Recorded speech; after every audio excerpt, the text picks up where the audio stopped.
সারা রাত গুটকা খাচ্ছে আর বাইক চালাচ্ছে সারা মাঝে মাঝে এসে কি বুঝলেন সেই নিয়ত তোর কত হলো বলে আমার ৭৮ রাকাত চলছে তোর বলে আমার ৮২ আগে চলছে নামাজি আমাদের দেশে আছে তিনটে কোয়ালিটি কটা বললাম বাবা কটা কোয়ালিটি তিনটে একটা হচ্ছে ৫ ওয়াক্তের একটা হচ্ছে জুম্মার আর একটা হচ্ছে ঈদ বকরা ঈদ আর একটা হচ্ছে নামাজি পড়ে ৪ নম্বরটা ওমান নামাজি পড়ে কিন্তু থাকে আমাদের ঘরে থাকে মুসলিম ঘরে খায় মুসলিম ঘরে নিজেকে প্রমাণ দেয় আমি মুসলমান এই চার ঈদের দিনে লাপাই কোন মাল কটা ওইগুলোই লাপাই যারা জীবনে নামাজ পড়ে না আমি এক জায়গায় নামাজ পড়াই প্রায় ১৫-২০ হাজার লোকের হবে না একজন এসে কি বলছে জানেন হুজুর নিয়তটা বলে দিন তো আমি নিয়ত নিয়ে কি করবি আমরা দরুদ শরীফ জানি না আতায়াতু না ও রুকু সিজদা তাসবিহটাও জানি আমরা তুই গিয়ে খালি মাথা ঠোক তোর কাজ হয়ে যাবে কেন তুই তো আর করবি না তো আবার আগামী বছর আসবি ও খালি ঈদের নামাজ পড়ে জান্নাতে যাবে আপনি ভেবে দেখুন কি রকম জান্নাত পাবে কষ্টটা ওই জায়গায় আপনাকে বলে দিই এই হাওড়া হুগলি মেদিনীপুর ২৪ পরগনা আমার বর্ধমান পশ্চিম বাংলায় আমাদের সরকার বলে দেয় শবে বরাতের রাতে একটাও বাইক আটকাবে না ইমানদাররা ঘুরে বেড়ায় আর আমি বলছি সব গুটকাখোরগুলো ছুটে বেড়ায় ইমানদারগুলো একটাও যায় না আপনাকে হাওড়ায় দেখিয়ে দেবো মিঠিয়াপুরে খিদিরপুরে দেখিয়ে দেবো সারা রাত গুটকা খাচ্ছে আর বাইক চালাচ্ছে সারা মাঝে মাঝে এসে কি বুঝলেন সেই নিয়ত তোর কত হলো বলে আমার ৭৮ রাকাত চলছে তোর বলে আমার ৮২ পরে একটা নামাজের পুরস্কার মানে হচ্ছে জান্নাত কোরআনে কি আছে শব্দ মান আমিলা সালিহান ফালিনাফসি ওয়া মান আসাআ ফাআলাইহি যে বা যাহারা ভালো কাজ করবে আল্লাহ তাদেরকে পুরস্কৃত করবে যে বা যাহারা খারাপ কাজ করবে আল্লাহ তাদেরকে তিরস্কৃত করবেন অসম্মান করবেন এটা কোরআন আমি কিন্তু বক্তব্য শুরু করি আগে আল্লাহকে চিনাচ্ছি তারপর আমি বক্তব্য শুরু করব আল্লাহকে চিনেলেন আল্লাহকে সৃষ্টিকর্তা কে আমি যে মানুষ আমি বেঁচে আছি আমি খাচ্ছি দাচ্ছি উঠছি বসছি আমাদের জীবনে আল্লাহ তিনটে অংশ দিয়েছে তিনটে কটা বললাম বাবা কথা বলো কটা তিনটে এক নম্বর হচ্ছে যেটা আছে আমাদের মধ্যে সেটা আল্লাহ একটা আল্লাহ একটা আমাদের নিজেদের একটা পোকামাকড় আমাদের মধ্যে আল্লাহর যে জিনিসটা আছে এই যে আমার কাছে মোবাইল দেখছেন এই মোবাইলের সবথেকে দামি পার্স হুজুর বলবেন আপনারা বলুন কোনটা কথা বলেন না কোনটা আইসি স্কুলে ভালো করে পড়াশোনা করো এই মোবাইলের অরিজিনাল যে জিনিসটা যেটা সেটার নাম হচ্ছে ব্যাটারি এই যে লাইট গুলো জ্বলছে এগুলো তারের কারণে জ্বলছে না কারেন্টের কারণে কথা বলে না কারেন্টে তাইলে এর মেন জিনিস টিউবলাইটটা নয় মেন হচ্ছে কারেন্ট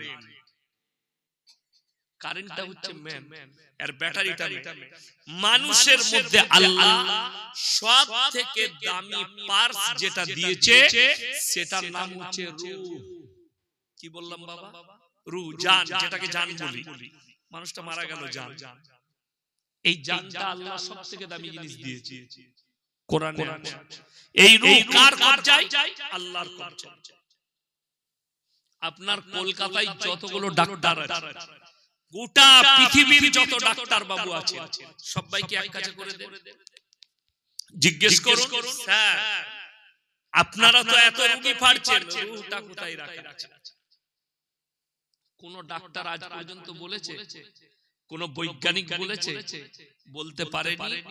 আল্লাহর কসম খেয়ে বলছি কিয়ামতের সকাল পর্যন্ত বলতে পারবে যে মানুষের মধ্যে আল্লাহ রূহটা কোথায় রেখেছে, এটা কেউ জানে না। কে জানে? আল্লাহ। কোরআনে আছে নবীজি সাল্লাল্লাহু আলাইহি ওয়াসাল্লাম আল্লাহকে প্রশ্ন করলেন, ওয়ায়াসালুনাকা আনির রূহ, ওগো আল্লাহ রূহটা কি? আমার আল্লাহ উত্তর দিলেন, কুলির রূহু মিন আমরি, হে নবী, রূহ হচ্ছে আমার আল্লাহর হুকুম। কোরআনে আছে, আল্লাহ কোরআনে কসম খেয়েছেন কার? ফেরেশতার। কোন ফেরেশতার? 30 পারা। ওয়ান নাজিয়াতি গরকা, গরক শব্দের অর্থ হচ্ছে ডুব মারা, পানিতে ডুব মারে। আল্লাহ কোরআনে বললেন, আমি কসম খাচ্ছি ওই ফেরেশতার আমার হুকুমে যারা দ্রুত গতিতে তোমাদের শরীরে ডুব মেরে তোমাদের আত্মাকে হরণ করে নিয়ে আসে। পৃথিবীতে আল্লাহ মানুষের মধ্যে দামি জিনিস দিয়েছেন রূহ। রূহ আল্লাহর কবজায়। শরীর টাকার পোকামাকড়ের, আমরা মরে যাওয়ার পরে কবরে দেওয়া হয় না, হয় না? কথা বলেন। কবরে কারা খায়? শরীরের মাংসগুলো পোকামাকড়। তাহলে আপনার কি রইল? শরীরটা আল্লাহ যেটা দিয়েছে, যেটা খাচ্ছেন, ভালো মন্দ খাচ্ছেন, শরীর তৈরি করছেন, ভালো থাকার জন্য ওষুধ খাচ্ছেন, আপনি মরে গেলেই আপনার শরীরের অংশগুলো পোকামাকড়রা ভাগ বাটোয়ারা করে কবরে খাবে। রূহটা আল্লাহর। তাইলে রইল আপনার কি? আল্লাহর কসম, আপনার যেটা আমার যেটা নিজস্ব, সেটা হচ্ছে আমল, সৎ কর্মটা। আপনার কর্মটাই আল্লাহর কাছে মেনে। আল্লাহ কিয়ামতের দিনে দেখবেন না কে কত বড় ধনী, কে কত বড় টাকাওয়ালা, কে কত বড় মৌলবি, কে কত বড় মাস্টার, কে কত বড় ডাক্তার। আল্লাহ দেখবেন কার আমলটা কত সুন্দর।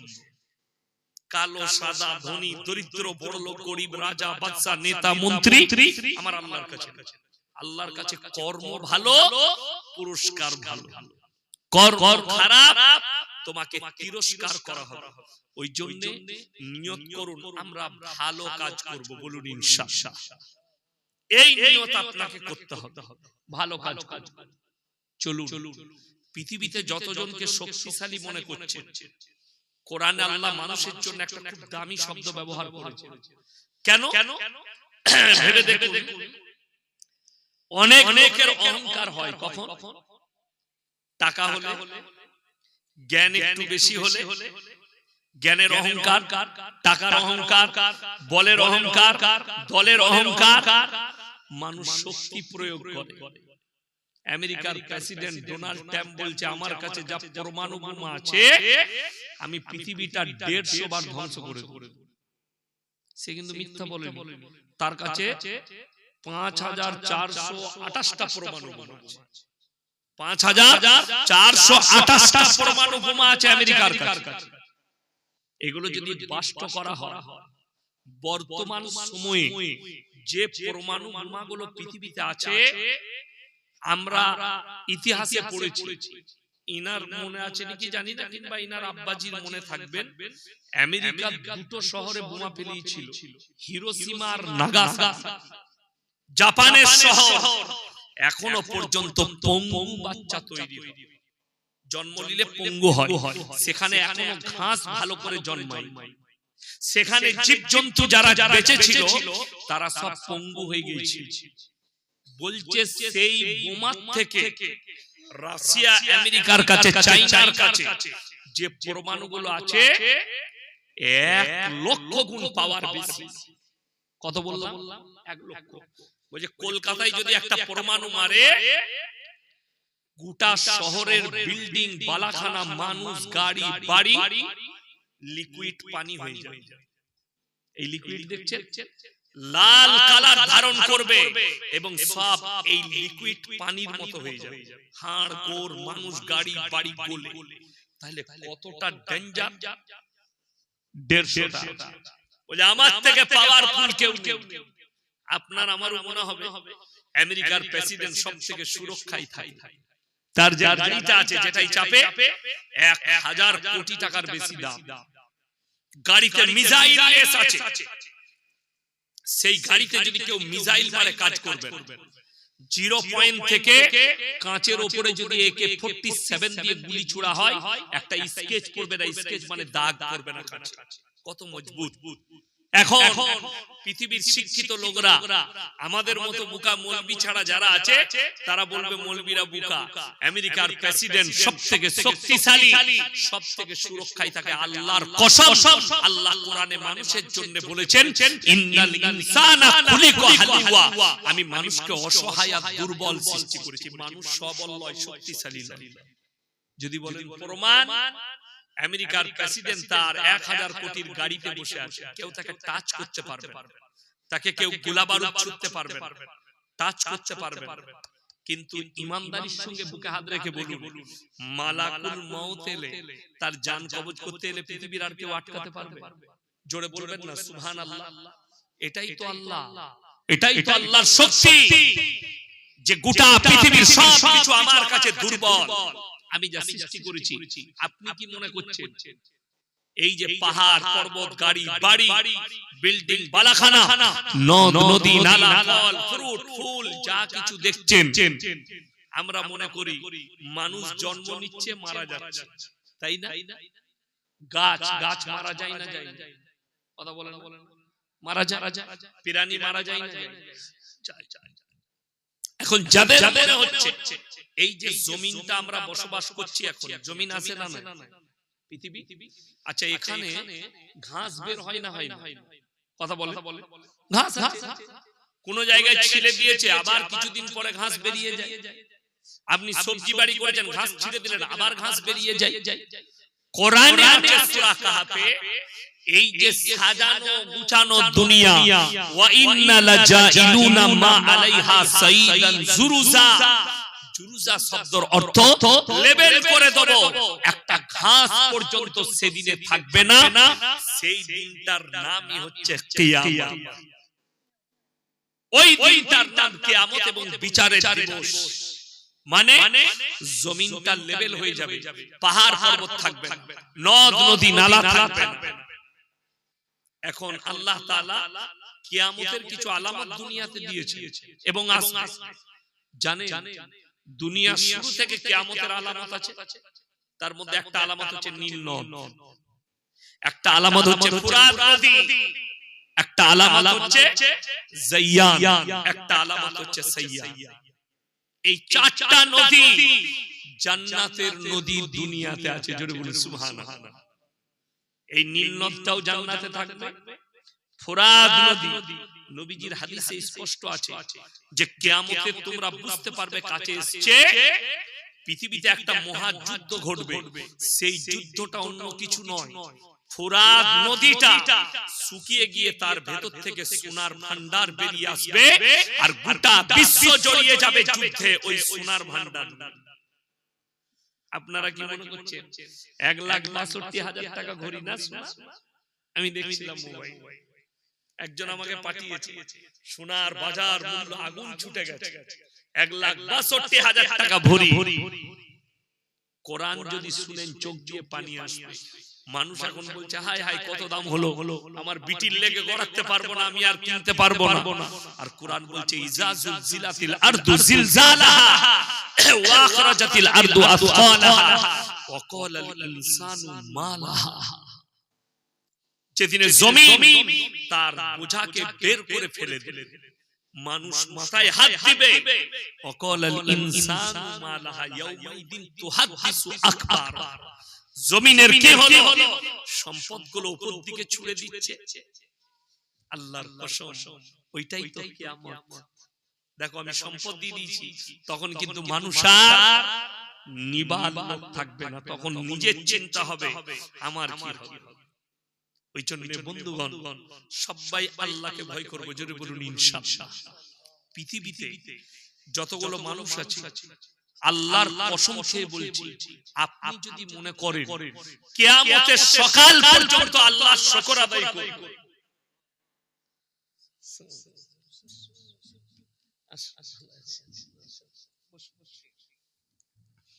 যদি মনে করেন কিয়ামতের সকাল পর্যন্ত একটা নিয়ামতের শুকর আদায় করব, আল্লাহর কসম পারবেন। কটা বললাম?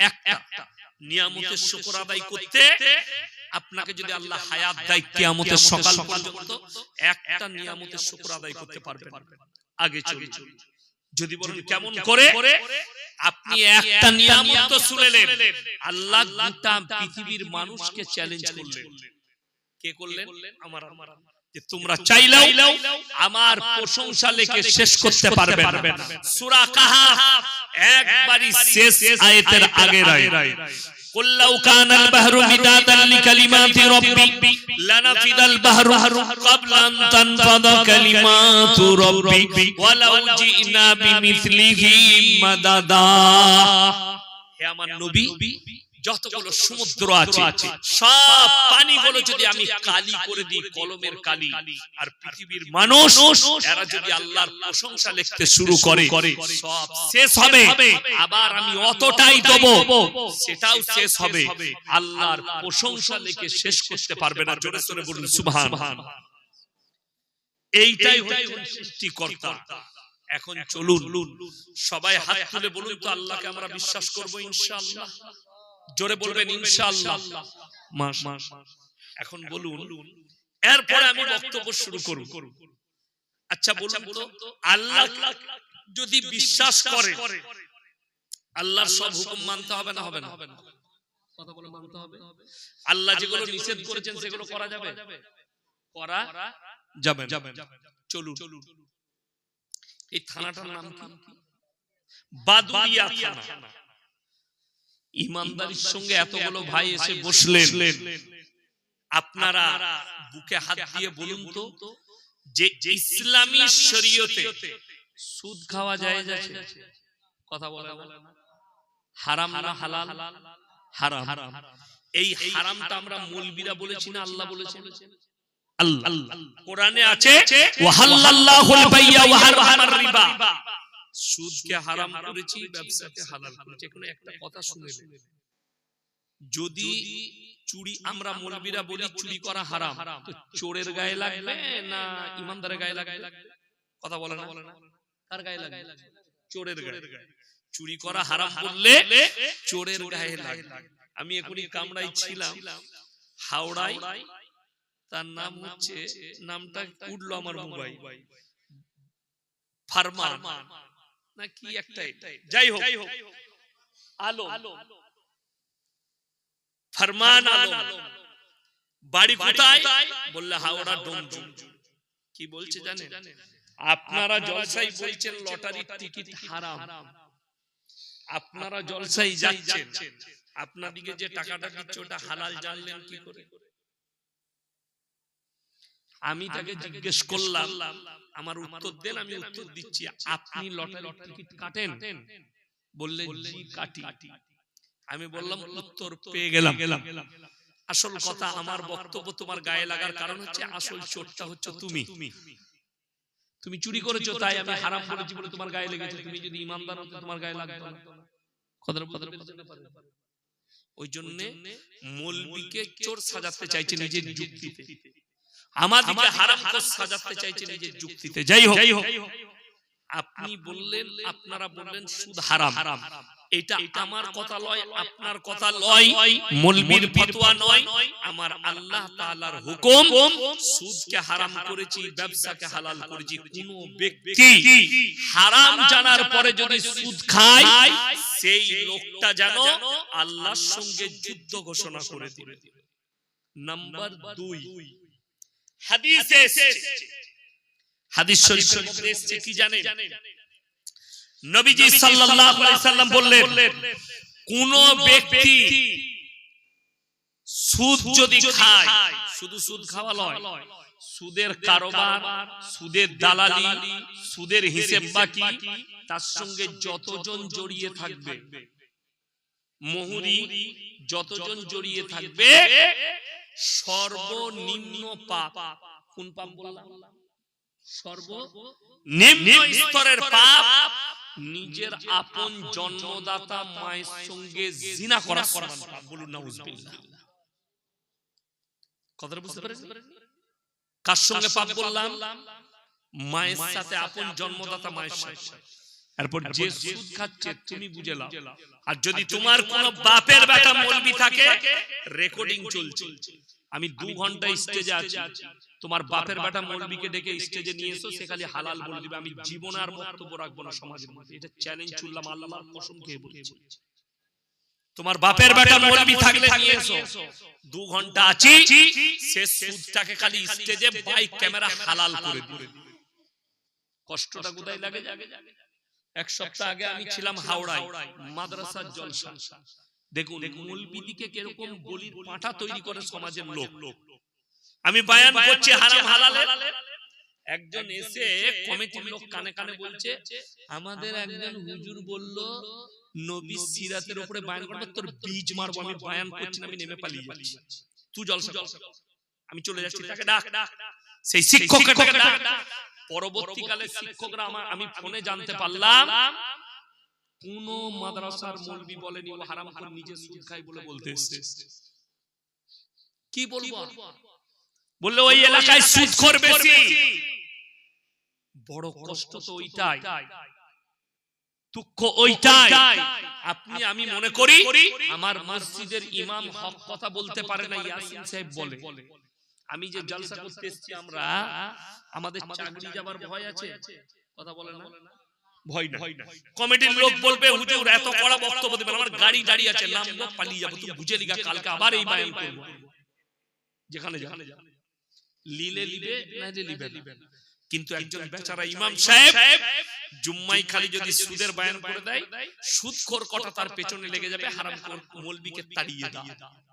ঠিক বললাম?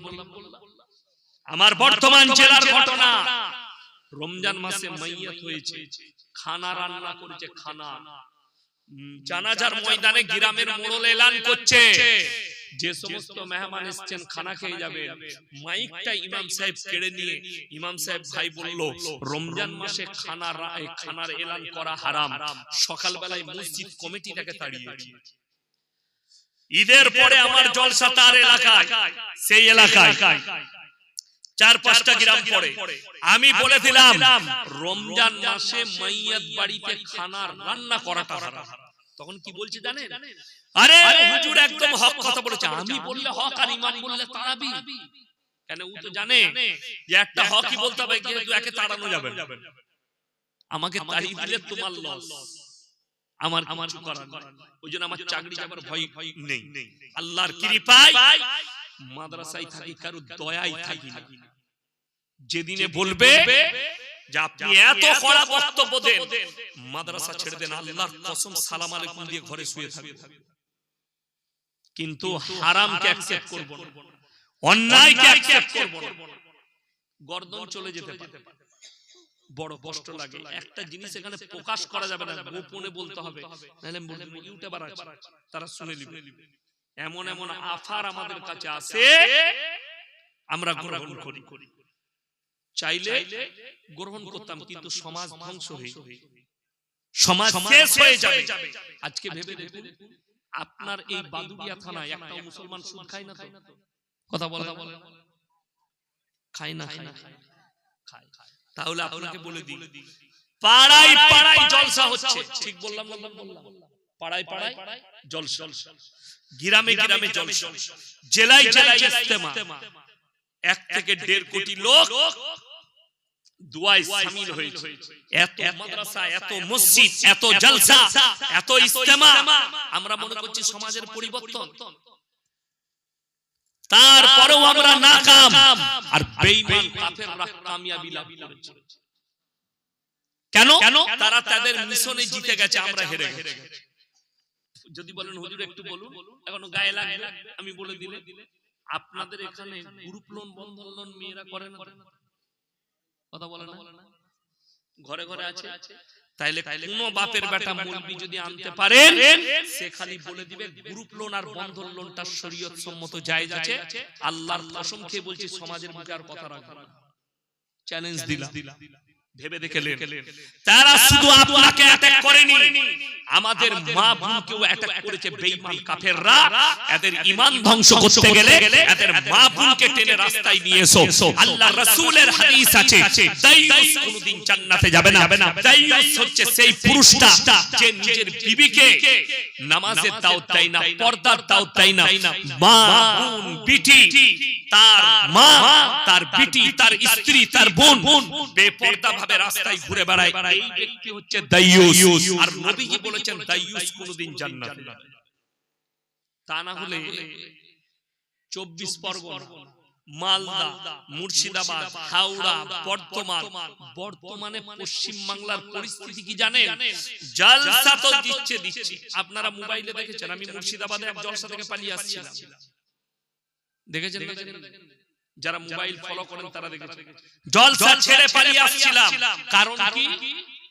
জলসার মর্মায় এরকম একটা বিজ্ঞ আলেম বয়ান করছে, 15টা লোক বসে আছে আর মেলায় 5000 ছেলে। কিসে? জলসার মেলা বসিয়েছে, 5000 সেখানে। আমি ঢোকার পরে দেখছি একজন আলেম বয়ান করছে আর 5টা-7টা লোক, তাও দাড়িওয়ালা চাচা, তিনারা বসে আছেন আর বাকি সব হারামখোর মেলাতে ঘুরে বেড়াচ্ছে। আমি তাদেরকে বললাম, মেলা শরীয়তে কোথায় পেলে? আজকে জলসাগুলোকে হারামে পরিণত করেছি আমরা। জলসার নামে মেলা, ছেলে মেয়ে এক কাছে হচ্ছে।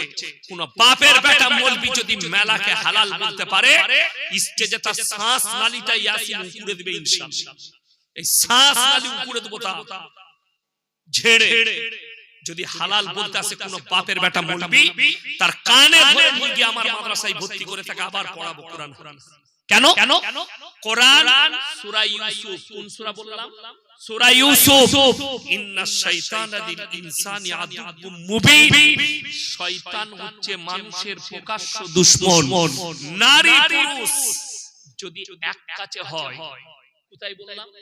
এক কাছে, পর নারী আর পর পুরুষ, সেই জায়গায় ৩য় নম্বর যে এন্ট্রি দেয় তার নাম শয়তান। আর শয়তান মানুষকে দুশমনি করার জন্য উস্কানি মারে, দে ঠেলে দে, দে হাত লাগিয়ে দে, দে চুল টেনে দে। মুর্শিদাবাদ জেলার খবর বলছি, জায়গার নাম বলবো না। এক মাদ্রাসাওয়ালার আমাকে দাওয়াত দিলেন। টাইম কটায়? বলে হুজুর আপনাকে 10:30 থেকে 11টায় চাপাবো, আপনি শেষ বক্তা। ঠিক আছে। আমি ঢুকেছি 10টা 10-এ, আমার গাড়ি এন্ট্রি হচ্ছে তাদের মাদ্রাসায়। ঢুকে দেখছি মজমায় 4-5টা লোক বসে আছে, মাদ্রাসার একজন শিক্ষক বয়ান করছে, আর বাইরে রাস্তার উপরে রোডে 40 থেকে 50টা পুলিশ, এমনকি এসপি পর্যন্ত দাঁড়িয়ে আছে জেলা। আমার গাড়ি ঢুকলো, নামলাম, এসপি সাহেব আমার কাছে এলো, স্যার আপনি বর্ধমান থেকে এসেছেন, পপুলার বক্তা, আপনার বক্তব্য দেখি মাঝে মাঝে ফেসবুকে, আপনি 2-4 কথা বলুন, দিয়ে দোয়া করে শেষ করে দেন। আমি বললাম, জাস্ট আমি অনেক দূর লং সফর করে আসছি, আমি একটু পেশাব করবো, এক কাপ চা খাবো, স্টেজে যাবো।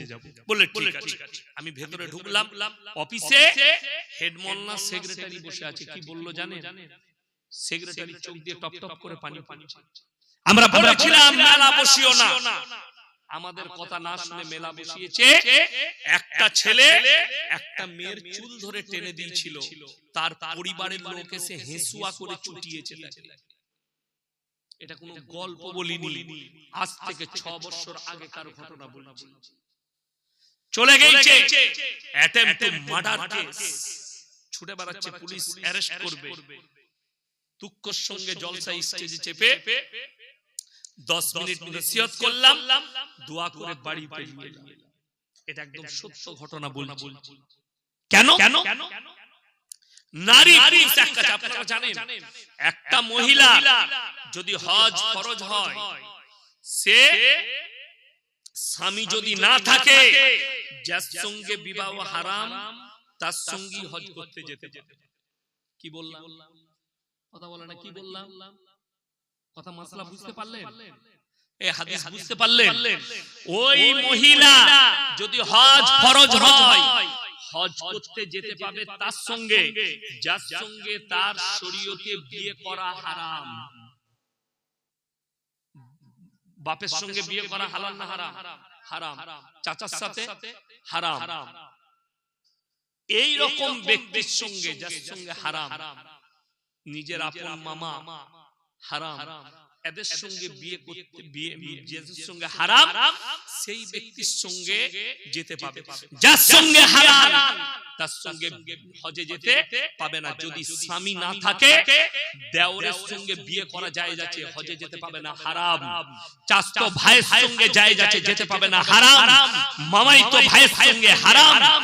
তাহলে আপনি ভেবে দেখুন, যদি মামাইতো ভাইকে শরীয়ত পর্দা করতে বলে তাহলে তোমার বিটি কি করে মেলায় ঘুরবে একটা পরপুরুষের সাথে? আমি আর বেশি কিছু বুঝবো না, এইখানেই আপনি শরীয়ত বুঝতে পারবেন যে একটা মেলা ইসলামী শরিয়ায় কি করে বসবে। মেলা শুধু জলসা নয়, মেলা যে কোনো অনুষ্ঠানের হক ইসলামী শরীয়তে হারাম। আপনারা অনেক ভাই জানেন এই সামনে 21, 22, 23 ফাল্গুন ফুরফুরায় আপনার ইসালে সওয়াব হয় না? হয় না? সেখানে মেয়েরা যেতে পায়? কেন যেতে পায় না জানেন? দাদা হুজুর পীর কেবলা রাহমাতুল্লাহ আলাইহির ফতোয়ায় স্পষ্ট লেখা আছে মেয়েদের মাজারে যাওয়া হারাম।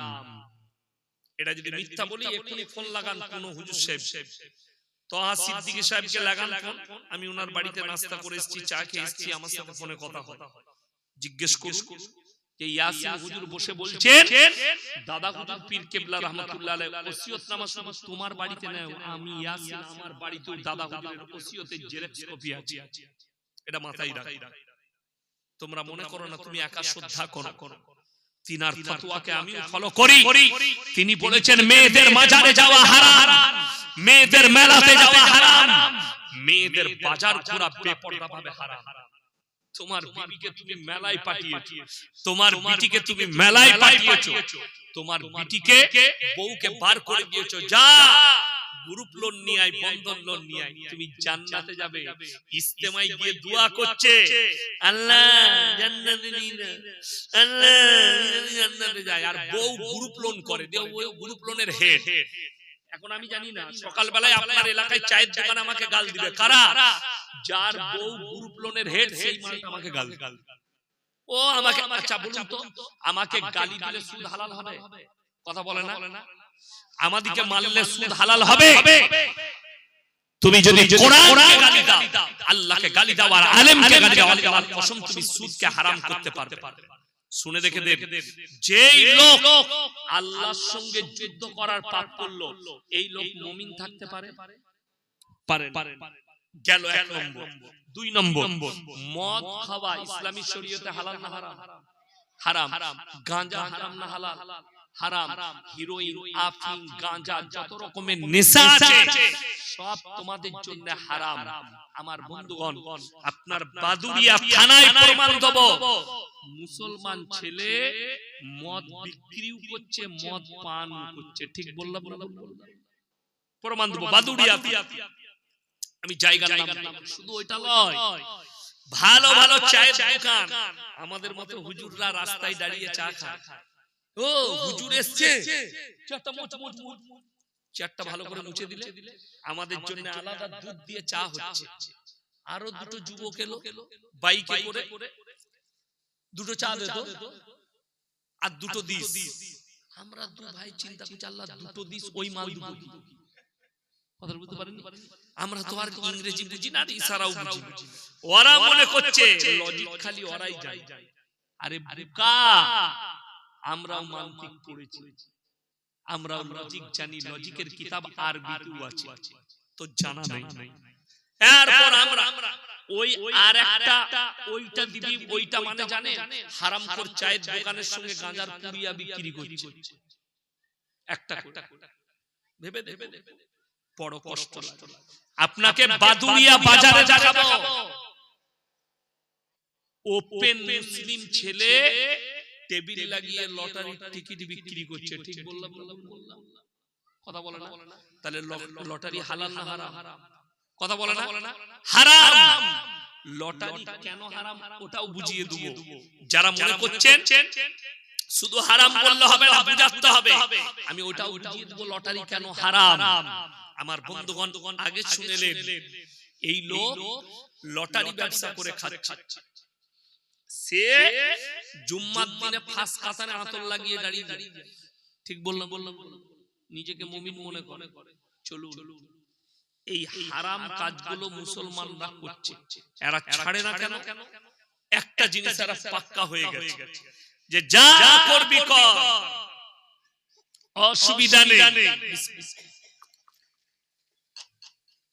যারা জালসার কমিটি আছেন রাগ করবেন না, একটা হক কথা বলছি, হক কথা কিন্তু গায়ে লাগে, কিন্তু দামি কথা। সেটা হচ্ছে বর্তমানে পশ্চিম বাংলায় 100টা জলসা কমিটি থাকলে 95টা জলসা কমিটি নামাজি পড়ে। ঠিক বললাম? ও নামাজ পড়ার দরকার নাই, বছরে হুজুর দিকে দাওয়াত দিচ্ছি তো, দোয়া করবে, জান্নাত রেডি। হুজুররা আছে জান্নাতে নিয়ে যাবে, নামাজ নাই বা পড়লাম, বড় কষ্ট লাগে। আমি ওইগুলোই দলিল দেব।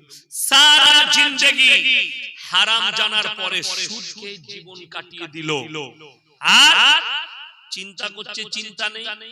ইয়াসিন হুজুর আছে, আমার ভাই মুফতি সাহেব আছে, দাওয়াত দেব, ওরাই জান্নাতে দোয়া করে পাঠিয়ে আমাকে দাওয়াত দিলেন।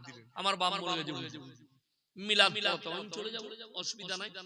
দেশি মুরগি, পরোটা, কাবাব, পোলাও চালিয়ে দিলাম। এরপরে মিলাদ, দোয়া, আল্লাহ তুমি জান্নাতুল ফিরদাউস দান করো, জান্নাতের আলা মাকাম দান করো। এখন গাড়িতে চাপবো, পাড়ার একজন এরকম নামাজি চাচা বলছে, হুজুর কানে কানে কথা ছিল, কি বা? আপনি যাকে জান্নাতে দিলেন মালটা পাক্কা সুদ করছিল। আমি তওবা তওবা, কাকে দিলাম আমি তো জানি। হ্যাঁ, তুমি এরপর তোমার ব্রেনে আঘাত লাগবে এই কথাটা, যে আমার বাপ সুদের উপরে জীবন কাটিয়েছে হারাম জানার পরেও, আর মৌলবি দোয়া করে জান্নাতে দিতে পারবে না। হুজুর বলেই দিয়েছে, আমি বাপ দাদুর গল্প বলি না, আমি আমার বাপের দলিল দেব না, আমার দাদুর দলিল দেব না। বুকে হাত রেখে সবাই বলুন, পৃথিবীর বুকে সৃষ্টির মধ্যে নবীজি সাল্লাল্লাহু আলাইহি সাল্লামের থেকে দামি ব্যক্তি পৃথিবীতে কেউ এসেছেন? কেউ আসবেন কিয়ামত পর্যন্ত? আসবেন। এখন কটা গোবরখোর মুখখোর গাল দিচ্ছে, এগুলো কিন্তু কানে ঢুকাবেন। কথাটা বুঝতে পারছেন? নবীজিকে কে গাল দিচ্ছে, কোরআনকে কে গাল দিচ্ছে, ঢুকাবেন। আমি একটা জলসায় বলেছি, কালকে বলেছি, কালকে কোথায় ছিলাম জানেন? আপনাদের 24 পরগনা দমদম এয়ারপোর্টের পাশেই ছিলাম, একবার এয়ারপোর্টের গায়ে। আর আমার সিস্টেম হচ্ছে আমি কোথাও থাকি না, প্রত্যেকদিন বাড়ি যাই আবার ফিরে আসি। কালকে অনেক দূরে জলসা, মুর্শিদাবাদ জেলা শেষ, কালকে জলসা। যাই হোক, আমার বন্ধুগণ, আমার ভাই, অবাক হবেন শুনে, নবীজি সাল্লাল্লাহু আলাইহি সাল্লামকে যারা গালি দিচ্ছে, যারা কোরআনকে গালি দিচ্ছে, এতে ইসলামের ক্ষতি হয়েছে? কোনো ক্ষতি হয়নি। অসীম সরকারকে কালকে আমি বলেছি, অসীম বাবু আপনি বলেছেন 27 জন শয়তান কোরআন লিখেছে। আমি তো একটা জলসায়, আমি নয়, আমার মতো 100টা মৌলবি চ্যালেঞ্জ, আমি যাব না, আমার সাথে বসতে হবে না, আমি এই হুজুরকে পাঠাবো, ইনার সাথে বসো, তোমার মতো অসীম সরকারকে বু খাইয়ে ছাড়ো। আমার মতো মৌলবি লাগবে না, এই তো আমার ভাইজান থাকলেই কাফি, এই তো ইনাকে পাঠিয়ে দেবো কাফি, আলেম নাই কাফি। আমাদেরকে মৌলবিকে অনেক জন বুকা মনে করে, বুকা, এদের কাছে কিছু নেই। যদি কোনো নাস্তিক থাকে, কোনো বেঈমান থাকে, হিম্মত থাকলে আমাদের সাথে একবার অসীম বাবুকে বস করাও। আমি চ্যালেঞ্জ দিয়েছি, যদি প্রমাণ করতে পারে 27টা শয়তান মিলে কোরআন লিখেছে, আমি ইয়াসিন আল্লাহর কসম খেয়ে বলছি সনাতন ধর্ম গ্রহণ করব। আর তা না হলে তোমাকে কলমা পড়িয়ে কি কষা খাওয়াবো সেটা আল্লাহ ছাড়া কেউ জানে না। তোমাকে কষা কষা খাইয়ে ছাড়ো, আর কবাটি খাওয়াবো সেটা বলবো না, তোমার ইচ্ছা মতো তুমি খাবে। বাড়াবাড়ি শুরু করছে। আপনি বলুন, ঈশ্বরচন্দ্র বিদ্যাসাগর দামি লোক না অসীম সরকার? কথা বলে না? ঈশ্বরচন্দ্র বিদ্যাসাগর, বঙ্কিমচন্দ্র চট্টোপাধ্যায়, শরৎচন্দ্র চট্টোপাধ্যায়, কবিগুরু রবীন্দ্রনাথ ঠাকুর, স্বামী বিবেকানন্দের মতো লোক আমেরিকার শিকাগো শহরে দাঁড়িয়ে বলেছেন, আমার চোখে পৃথিবীতে যদি কেউ মহা মানব থাকেন তিনি হচ্ছেন একমাত্র হযরত মুহাম্মদ মুস্তাফা সাল্লাল্লাহু আলাইহি ওয়াসাল্লাম। একটা মুসলিমদের ছেলে 3 দিন আগে কোথায় বাড়িতে আমার মনে পড়ছে না, আমাকে ফোন করেছে, শিক্ষিত ছেলে, আমি কি পড়াশোনা করছো? বললে এমবিবিএস ডাক্তার হবে। আর বলছে হুজুর আমার পড়াশোনা আছে। আমি করো। বলছে আল্লাহর নবী সাল্লাল্লাহু আলাইহি সাল্লাম 6 বছর বয়সে মা আয়েশাকে কেন বিবাহ করলেন? আপনাদেরকে একটা হাদিস শুনিয়ে রেখে দিচ্ছি, এটা ব্রেনে গাঁথবেন, দিলে গেঁথে দিবেন। সবাই গাঁথবেন তো? জোরে বলুন ইনশাআল্লাহ। কেউ যদি প্রশ্ন করে আল্লাহর নবী সাল্লাল্লাহু আলাইহি সাল্লাম মা আয়েশা রাদিয়াল্লাহু তাআলা আনহাকে 6 বছর বয়সে বিবাহ করেছেন, 9 বছর বয়সে সংসার শুরু করেছেন। তাকে জিজ্ঞেস করবেন ঈশ্বরচন্দ্র বিদ্যাসাগর যেদিনে বিয়ে করেছেন তিনার বিবির বয়স কত ছিল? কবিগুরু রবীন্দ্রনাথ ঠাকুর যেদিনে বিয়ে করেছেন তিনার বিবির বয়স কত ছিল? তাকে জিজ্ঞেস করুন সতেন্দ্রনাথ দত্ত যেদিনে বিবাহ করেছিল তিনার স্ত্রীর বিয়ে কটা ছিল, কত বয়স ছিল? এগুলো একবার পড়ে দেখো, ঘেঁটে দেখো, তারপরে নবীজিকে গালি গালি। আল্লাহর রাসূল সাল্লাল্লাহু আলাইহি সাল্লাম সহিহ হাদিসে আছে যতগুলো বিবাহ করেছেন 11টা বিবাহ করেছেন, 10টা বিধবাকে একটাও নিজের ইচ্ছা থেকে করেননি, সবগুলো আল্লাহর ইশারায় করেছেন। জোরে বলুন সুবহানাল্লাহ। আমার আল্লাহ ইশারা দিয়েছেন বিবাহ করেছেন, তা না হলে ভেবে দেখুন তুমি প্রশ্ন তুলেছো 6 বছরের আয়েশাকে কেন বিয়ে করলো? আরে নেমো হারাম, আরে জিনাখোর, আরে হারামের আওলাদ।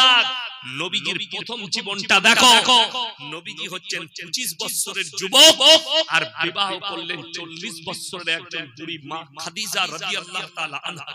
জোরে বলুন সুবহানাল্লাহ। কেন করলেন? আল্লাহর নবী পৃথিবীর মানুষকে দেখালেন।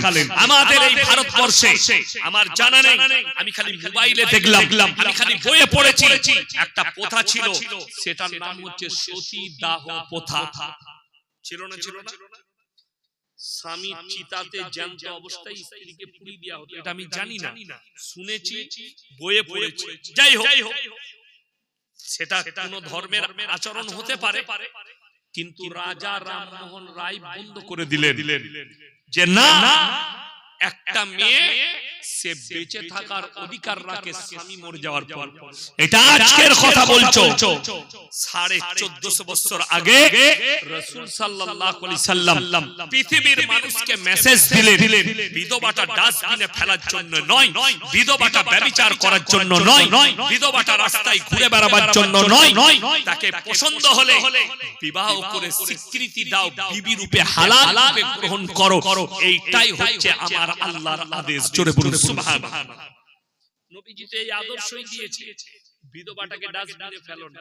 আল্লাহর নবী 11টা বিবাহ করেছে, এইটাতে যদি তোমার আপত্তি হয় তাহলে ভেবে দেখুন।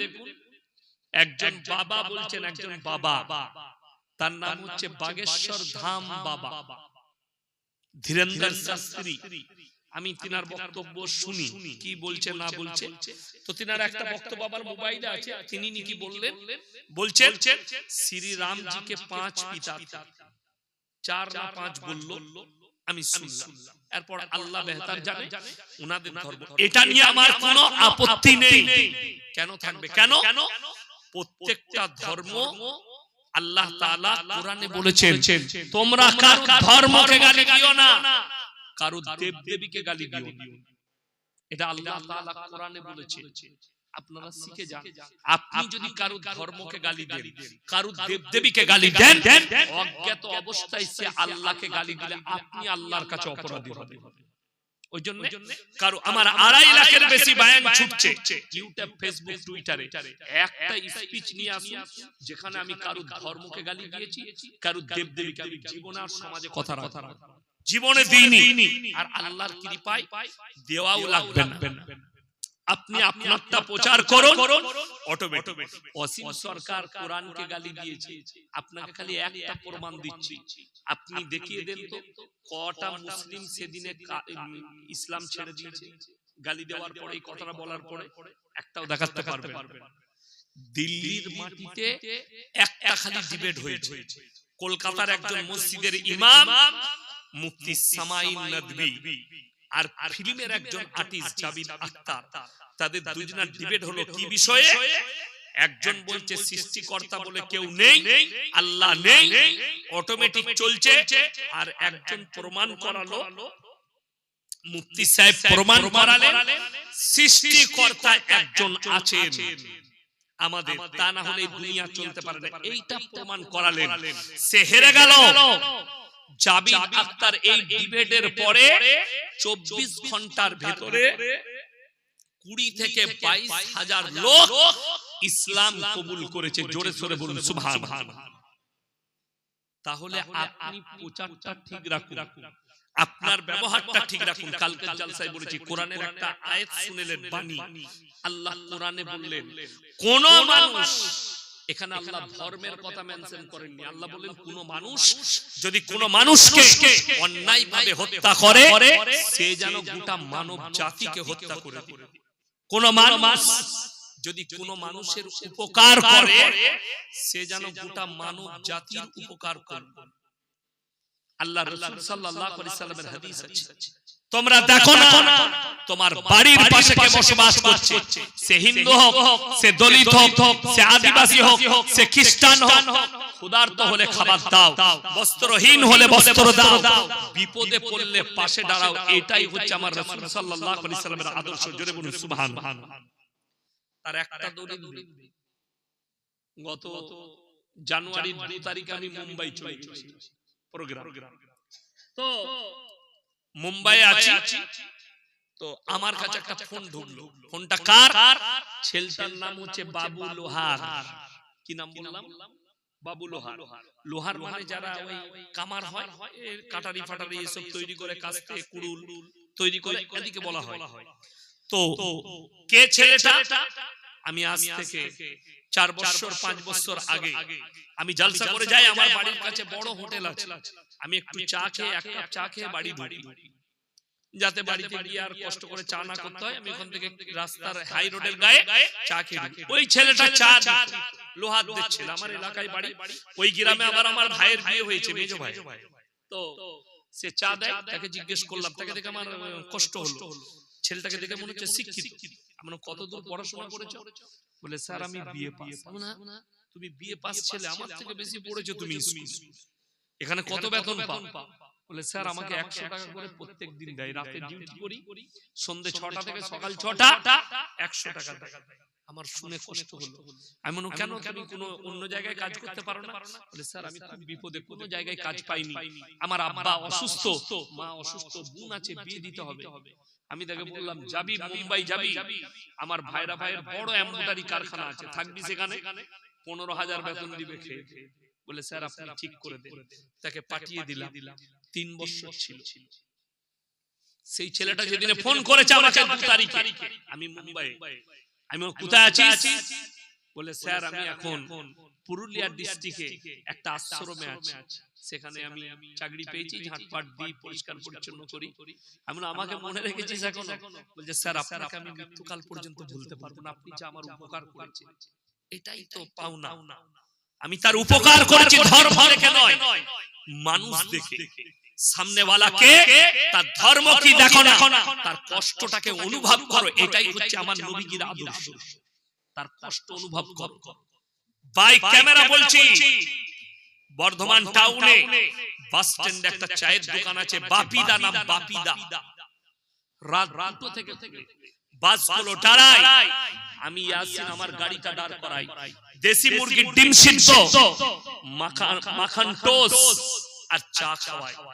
জানি আমি একদিন গিয়ে দাঁড়ালাম, রাত 3টে বাজে, একটা 13 বছরের বাচ্চা মেয়ে বসে আছে, ব্যাগপত্র আছে। বাপিদা আমাকে বললেন দেখুন না স্যার, ইয়াসিন ভাই এই মেয়েটা ইলাহাবাদ থেকে চলে এসেছে, আর বাপ অত্যাচার করেছে, মারধর করেছে, পালিয়ে এসেছে, নানিদের ঘর যাবে। আমি বললাম তাই? এতটুকু বাচ্চা মেয়ে ট্রেনে চলে এসেছে। আমি কিন্তু তার ধর্ম জিজ্ঞেস করিনি। আমাকে বাপিদা কি বললো জানেন? স্যার এর কাছে একটাও টাকা নেই, মেদিনীপুর যাবে। আমি বললাম ভাড়া কত? বলে 160 টাকা।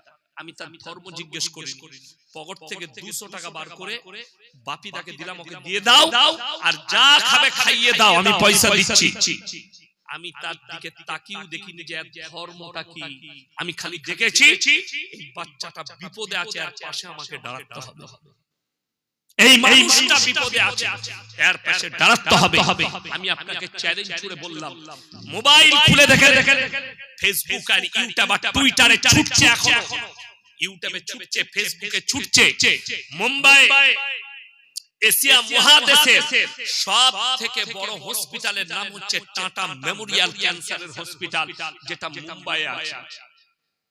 আমার বন্ধুগণ, অনেকগুলো গেট, একটা গেটে একজন আমাদের হিন্দু ভাই, তিনি খাবার বিক্রি করছেন, বড় লোক, খাবার দিচ্ছেন, তিলক লাগানো আছে, লাইন দাঁড়িয়ে আছে, সকলকে খাবার ধরাচ্ছে প্লেটে, বড় লোক খাবার দিচ্ছে, লাইনে হিন্দু মুসলিম সব আছে, কিছু দাড়িওয়ালা চাচা আছে, মুসলিমদের মাথায় টুপি লাগানো, কিছু মুসলিমদের মেয়ে আছে, হিজাব পরনেওয়ালি, বোরকাওয়ালি আছে। কি বলছে জানেন? ওদিকে দেখার পরে, जो जय श्री राम बोलेगा उसी को खाना मिलेगा, ना तो लाइन से निकल जाए। এটা হচ্ছে তার বক্তব্য। আপনি মোবাইল খুলে দেখলেন, আমি যদি মিথ্যা বলে থাকি, जो जय श्री राम बोलेगा उसी को खाना मिलेगा, ना तो लाइन से निकलो। আর একটা গেটে একজন আমাদের মতো টুপিওয়ালা দাড়িওয়ালা চাচা, তিনি খানা বিক্রি করছেন, তিনি মুসলিমদের বড় লোক, তার কাছেও লম্বা লাইন। তিনি কি বলছেন জানেন? নবীজির ভাষা বলছেন, ভूख लगी है खाना खा लो, कुछ भी बोलने का जरूरत नहीं। জোরে বলুন সুবহানাল্লাহ। কিচ্ছু বলতে হবে না, ভোগ লেগেছে আপনি খাবার খান, এখানে কিচ্ছু বলার দরকার নেই। আপনাকে ভোগ লেগেছে আপনি খাবার খান। আমার বন্ধুগণ, এইটাই হচ্ছে রাসূলের আদর্শ, নবীজির আদর্শ। আজকে আপনি বলছেন আমি মুমিন ব্যক্তি, জান্নাতে যাব, নবীজির একটাও আদর্শ আপনার কাছে নেই। এই রাসূলের কথা বলছি, আপনি মৌলবি হায়ার করে সারা জীবন সুদ খেয়ে, মদের কারবার করে, মদের ভাটিতে জীবন কাটিয়ে, লটারির উপরে জীবন কাটিয়ে আপনি জান্নাতে যাবার আশা করে বসে আছেন। আর আপনি ভেবে দেখুন, আমাদের মতো মৌলবিকে শুধু নয়, নবীজির কথা একবার ভেবে দেখুন। এই মৌলবি মোল্লা পীর ফকিররা অনেক দূরের কথা, আল্লাহর হাবিব সাল্লাল্লাহু আলাইহি সাল্লাম খবর এলো হাদিসে আছে, এ আল্লাহর নবী, আপনার চাচা জান দুনিয়া ছাড়বে, যাকাম দানি হচ্ছেন, মারা যাবেন। নবীজি সাল্লাল্লাহু আলাইহি সাল্লাম ছুটলেন, চাচার হাতটা টিপে ধরলেন, হে আমার চাচা, আমি তোমার ভাইপো মুহাম্মদ, একবার খালি কলমাটা পড়ে নাও, আমি আল্লাহর কাছে তোমার জন্য কেঁদে কেঁদে ক্ষমা চেয়েছি। নবীজি চাচার উত্তর কি বেরিয়ে এলো জানেন? হে আমার ভাইপো, আমি যদি বার্ধক্যে কলমা পড়ি, লোকে বলবে মৃত্যু ভয়ে কলমা পড়েছে, আমি কলমা পড়তে পারবো না, অস্বীকার করে দিলেন। আমার আল্লাহ আয়াত পাঠিয়েছেন, জিবরিল আমিনকে পাঠালেন, ইন্নাকা লা তাহদি মান আহবাবতা ওয়ালাকিন্নাল্লাহা ইয়াহদি মান ইয়াশা। হে আমার নবী, হিদায়াতের দপ্তরটা সকলে বলুন কার হাতে? আল্লাহর হাতে, আমার হাতে। আমার ইচ্ছা নেই তোমার চাচা কলমা পড়তে পারবে না।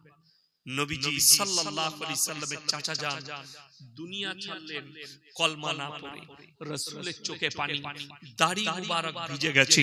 নবীজি বললেন, ওগো আল্লাহ, তুমি আমাকে যতদিন না নিষেধ করবে ততদিন পর্যন্ত আমি আমার চাচার জন্য কেঁদে কেঁদে ক্ষমা চাই। নবীজি কাঁদতে লাগলেন, চাচার জন্য দোয়া করছেন, ওগো আল্লাহ, আমার চাচাকে ক্ষমা করে দাও, এটা আমার হিতাকাঙ্ক্ষী চাচা। ইমানদারির সঙ্গে বলুন, নবীরা দোয়া করলে আল্লাহ কবুল করেন না করেন? কথা বলেন, আল্লাহ দোয়া কবুল করেন। কেউ একজন চা নিয়ে আসুন, একটু হালকা চা। আল্লাহ নবী সাল্লাল্লাহু আলাইহি সাল্লাম কাঁদতে লাগলেন, দোয়া করছেন। আল্লাহ তাআলা জিবরিল আমিনকে পাঠালেন, আয়াত পাঠালেন নবীজির কাছে। কি বলে? মা কানা লিন নবিয়্যি ওয়াল্লাযিনা আমানু আইয়াস্তাগফিরু লিল মুশরিকিন ওয়ালাউ কানু উলি কুরবা। জান অসুবিধা নেই, আদা চাই লিখাচ্ছে।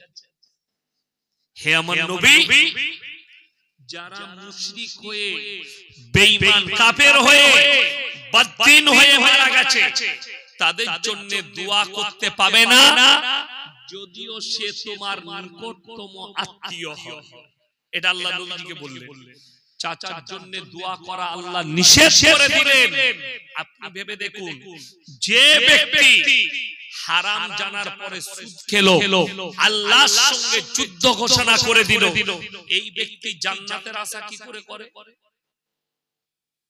তার লাগি আপনি দোয়া করে জান্নাতে দিবেন। তাহলে নবীজি সাল্লাল্লাহু আলাইহি সাল্লামের চাচা জান কি অপরাধ করলেন? আমার বন্ধুগণ, আমার ভাই, ইমানদারির সঙ্গে বলুন তো, 5 ওয়াক্তের নামাজ ফরজ না ফরজ? ফরজ। আমাদের সমাজে 100টার মধ্যে 90টা লোক বেনামাজি। ঠিক বললাম না? কথা বলে না? 90টা লোক বেনামাজি, অথচ বলে আমি জান্নাত যাব, অথচ বলে আমার পরকালটা সুন্দর হবে। আর রাসূলের হাদিস আছে, নবীজি বললেন, যার মধ্যে নামাজ নেই তার মধ্যে ইসলাম নেই। এটা রাসূলের হাদিস। যার মধ্যে নামাজ নেই তার মধ্যে ইসলাম নেই। নবীজি সাল্লাল্লাহু আলাইহি সাল্লাম বললেন। আগে চলুন, নামাজি আমাদের দেশে আছে 3টে কোয়ালিটি। কটা বললাম বাবা? কটা কোয়ালিটি? 3টে। একটা হচ্ছে 5 ওয়াক্তের, একটা হচ্ছে জুম্মান, আর একটা হচ্ছে ঈদ বকরা ঈদ, আর একটা হচ্ছে নামাজি পড়ে। 4 নম্বরটা ওমান নামাজি পড়ে কিন্তু থাকে আমাদের ঘরে, থাকে মুসলিম ঘরে, খায় মুসলিম ঘরে, নিজেকে প্রমাণ দেয় আমি মুসলমান। এই 4টা। ঈদের দিনে লাপাই কোন মাল কটা? ওইগুলোই লাপাই। যারা জীবনে নামাজ পড়ে না। আমি এক জায়গায় নামাজ পড়াই, প্রায় 15-20 হাজার লোক নামাজ। একজন এসে কি বলছে জানেন? হুজুর নিয়তটা বলে দিন তো, আমি নিয়ত নিয়ে কি করবি? আমরা দরুদ শরীফ জানিস? না। আত্তাহিয়াতু? না। ও রুকু সিজদা তাসবিহটাও জানি। আমরা তুই গিয়ে খালি মাথা ঠোক, তোর কাজ হয়ে যাবে। কেন তুই তো আর করবি না, তো আবার আগামী বছর আসবি। ও খালি ঈদের নামাজ পড়ে জান্নাতে যাবে। আপনি ভেবে দেখুন কিরকম জান্নাত পাবে। কষ্টটা ওই জায়গায়। আপনাকে বলে দিই, এই হাওড়া, হুগলি, মেদিনীপুর, 2-24 পরগনা, আমার বর্ধমান, পশ্চিম বাংলায় আমাদের সরকার বলে দেয় শবে বরাতের রাতে একটাও বাইক আটকাবে না, ইমানদাররা ঘুরে বেড়ায়। আর আমি বলছি সব গুটকাখোর গুলো ছুটে বেড়ায়, ইমানদার গুলো একটাও যায় না। আপনাকে হাওড়ায় দেখিয়ে দেবো, মিঠিয়াপুরে, খিদিরপুরে দেখিয়ে দেবো, সারা রাত গুটকা খাচ্ছে আর বাইক চালাচ্ছে। মাঝে মাঝে এসে কি বুঝলেন, সেই নিয়ত তোর কত হলো? বলে আমার 78 রাকাত চলছে। তোর? বলে আমার 82। একটা নামাজ উপর দিকে যাবে।